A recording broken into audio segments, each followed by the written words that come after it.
without fear. My name is Esther Buerki, book writing expert and writer. I help you overcome your fears in life and write your book. I offer an online course called Believe You Can Write, and I support you with one-on-one coaching. Get in touch with me if you need help, and please share this episode with a friend who you know needs to hear this message. And please give this podcast a 5-star review so that many more people will be guided to this episode. Today, I'd like to talk about how to overcome disappointments or how to avoid the fear of being disappointed by friends, colleagues, and family members. It feels awful to be disappointed. It hurts. Maybe it hurts for a short time. Maybe it hurts for years. You'd like to get over this, but it still starts hurting again. Why, when you think about it? Why does it hurt so much? And why does it last so long? Let me explain it to you. Before you were disappointed, there were certain expectations. Maybe these were totally conscious, but very often they are unconscious. And this is the reason why they hurt even more. So the best thing to avoid disappointment is to get clarity about the expectations we have from other people. If we don't expect anything from our friend, from our children, from our boss, from our colleagues, we don't have to deal with disappointment and hurt feelings, right? But let's look at it more closely. For example, your friend is behaving totally differently than you expected him or her to do. You realize that he or she doesn't do something for you or doesn't tell you this or that, or he or she is different that you like him or her to be. Now you have different possibilities to clear this situation. You can ask yourself, why do you expect him or her to be like this? Is it your right to expect it? Or are you expecting too much?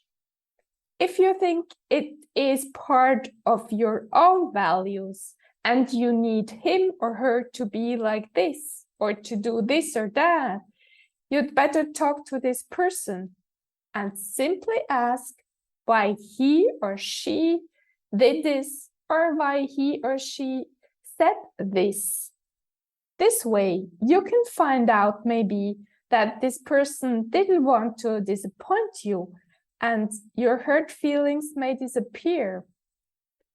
If you cannot find out, or if you even don't want to ask why it has been this way and not the other way around, you'd better ask yourself, why did you have these expectations?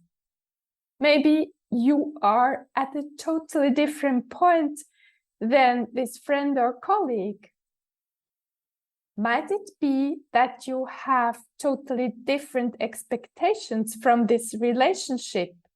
And maybe this coincidence showed you that this person isn't there where you wanted him or her to be. I know it hurts, but isn't it better to get clarity sooner or later? The fear of being disappointed doesn't help much in not being disappointed again.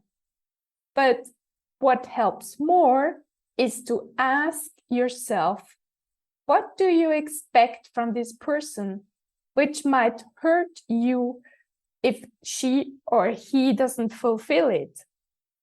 Do you really want to expect it? Or do you want to leave it open?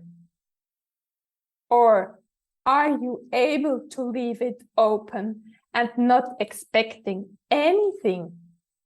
This would be the best solution. I know it isn't easy to apply, but if you try it, you will see that your feelings of being disappointed will disappear more and more in your life. And even if they appear again, start asking yourself first, what have been my expectations?